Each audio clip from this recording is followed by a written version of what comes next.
Assalamualaikum warahmatullahi wabarakatuh. Bismillahirrahmanirrahim. Alhamdulillahi rabbil alamin.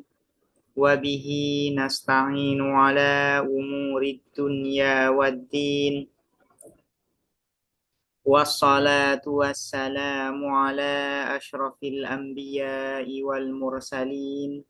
Sayyidina Muhammadin wa ala alihi wa sahbihi ajma'in. Allahumma faqihna fid din wa 'allimna at-ta'wil amma ba'du. Qala al-musannifu wasyarihu rahimahumallahu ta'ala wa nafa'ana bihima wa bi'ulumihima wa amaddana bi asrarihima wa bikum fid dharaini amin. Bismillahirrahmanirrahim. Mari kita melanjutkan ngaji kitab Syarah Syekh Husamuddin Al-Kati atas kitab Matan Isahuji. Sekarang kita akan melanjutkan pembahasan terkait qadhiyah. Qadhiyah secara umum itu terbagi menjadi dua. Pertama disebut dengan hamliyah, kedua disebut dengan syartiyah.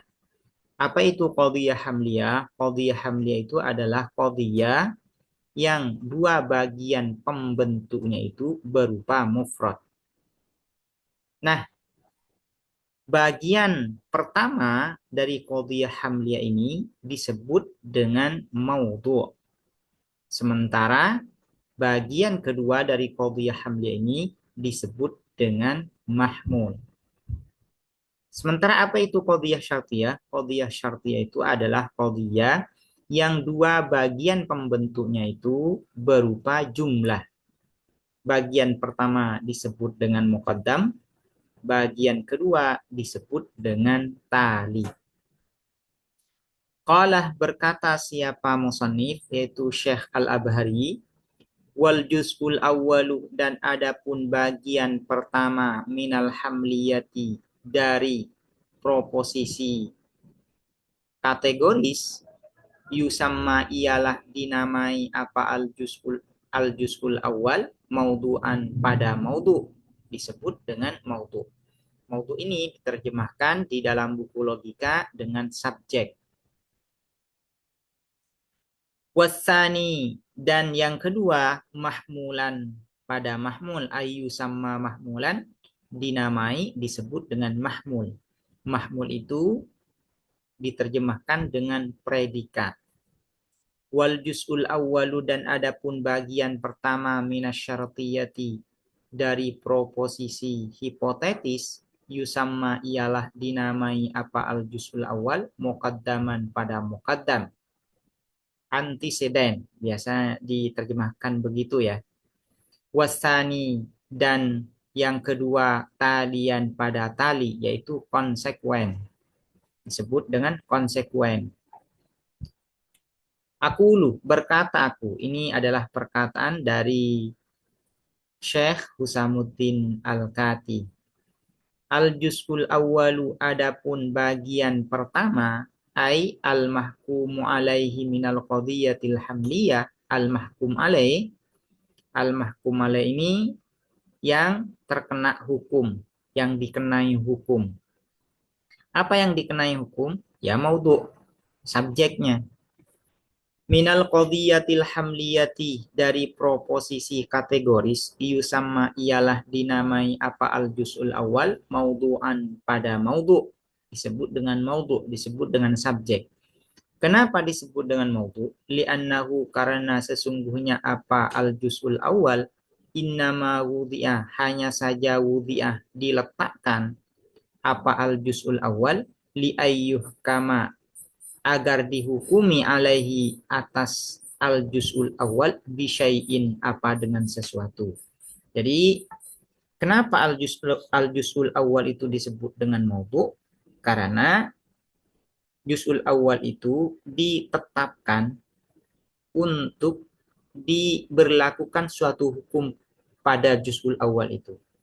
Karena itu ini disebut dengan maudhu' yang ditempati hukum, yang dikenai hukum. Wal juz'usani, dan adapun bagian yang kedua, ay al-mahkumu bihi, hukum yang dikenakan kepada maudhu' itu yang dimaksud dengan al-mahkum bihi. Minha, dari al-qadiyah al-hamliyah, yusamma, ialah dinamai apa, al-juz'usani mahmulan pada mahmul. Mahmul itu diterjemahkan dengan predikat. Makna aslinya adalah yang dibawakan atau yang diberlakukan, yang dipredikatkan. Kenapa disebut dengan mahmul? Li'annahu, karena sesungguhnya apa al-juz'usani innama wudi'ah, hanya saja wudi'ah ialah ditetapkan atau diletakkan apa al-juz'usani li'ayyuhmala, agar diberlakukan apa al-juz'usani ala syai'in, atas sesuatu. Kenapa al-juz'usani disebut dengan mahmul?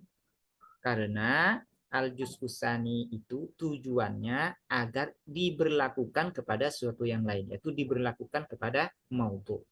Yuhmal itu artinya dibawakan. Hukum yang dibawakan kepada maudhu', hukum yang diberlakukan kepada maudhu'. Karena itu ini disebut dengan mahmul. Wan nisbatu, dan adapun nisbah allati yang yartabitu terkait, terhubung, biha dengan nisbah, al mahmulu apa mahmul, bil maudhu'i dengan maudhu', tu sama ialah dinamai apaan nisbah, nisbatan hukmiyatan pada nisbah hukmiyah. Jadi ajzaul hamliyah, bagian-bagian yang membentuk proposisi kategoris itu sebenarnya ada 3. Pertama disebut dengan maudhu', yang kedua disebut dengan mahmul, yang ketiga disebut dengan nisbah hukmiyah. Apa itu nisbah hukmiyah? Yaitu nisbah hubungan antara maudhu' dan mahmul. Itu disebut dengan nisbah. Nah, secara zahir nisbah ini tidak ada, tidak terlihat, hanya bisa diketahui oleh akal. Yang terlihat itu hanya maudhu' dan mahmul. Sementara nisbah, hubungan antara maudhu' dan mahmul itu bisa diketahui hanya dengan akal. Secara zahir tidak terlihat. Walam yadhkur, dan tidak menyebutkan al-musannifu, siapa musannif, al-juz al-akhira, terhadap bagian yang terakhir. Apa itu bagian yang terakhir? Yaitu an-nisbah al-hukmiyah. Ma'anahu la budda minhu fil qadiyati, padahal sesungguhnya al-juz al-akhir la budda minhu, harus minhu, dari al-juz al-akhir fil qadiyati, di dalam qadiyah, di dalam proposisi. Jadi nisbah antara maudhu' dan mahmul itu wajib ada, harus ada. Karena kalau tidak ada nisbah antara maudhu' dan mahmul, ini tidak bisa dihukumi apa-apa kalau tidak ada nisbahnya. Likaunihi, karena adanya al-juz al-akhir, juz'an akhiran minha, ialah bagian terakhir, minha dari al-qadiyah.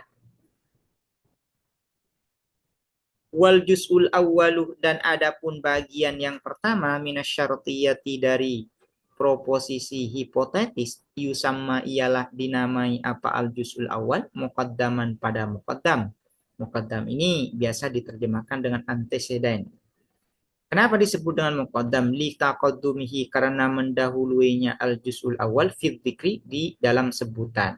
Jadi al juz'ul awal dari qadiyah syartiyah itu disebut dengan muqaddam. Kenapa disebut dengan muqaddam? Karena disebutkan duluan. Wal juz'usani, dan bagian yang kedua, talian pada tali, disebut dengan tali. Kenapa disebut dengan tali? Likaunihi, karena al juz'usani tabi'an, ialah mengikuti lahu, terhadap al juz'ul awal. Nah, bagian yang kedua dari qadiyah syartiyah ini disebut dengan tali. Kenapa disebut dengan tali? Karena bagian yang kedua ini mengikuti bagian yang pertama atau mengikuti muqaddam. Ketika muqaddam terwujud, maka talinya juga terwujud. Nah, seperti itu ya.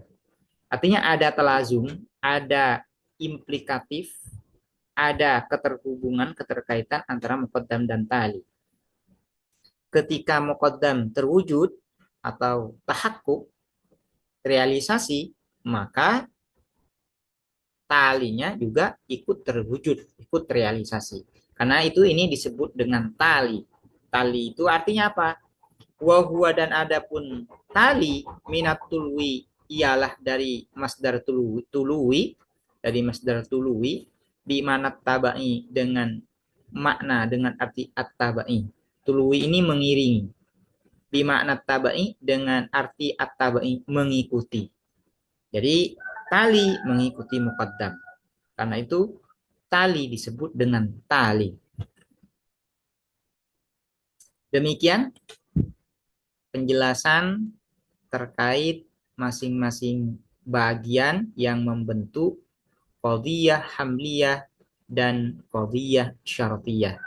Bagian pertama dari qadhiyah hamliyah itu disebut dengan maudhu, bagian kedua disebut dengan mahmul, dan ada bagian yang ketiga yaitu nisbah hukmiyah. Di dalam qadhiyah syartiyah, bagian yang pertama disebut dengan muqaddam, bagian yang kedua disebut dengan tali, sementara bagian yang ketiga juga disebut dengan nisbah. Cuma nanti nisbahnya adalah nisbatut tasahub atau nisbatut talazum. Sementara kalau di dalam karena qadhiyah syartiyah ini terbagi dua, pertama adalah qadhiyah syartiyah muttasilah, yang kedua qadhiyah syartiyah munfasilah. Nisbah yang ada di dalam qadhiyah syartiyah muttasilah disebut dengan nisbatut talazum. Sementara nisbah yang ada di qadhiyah syartiyah munfasilah disebut dengan nisbatut tanafi atau nisbatut ta'anud.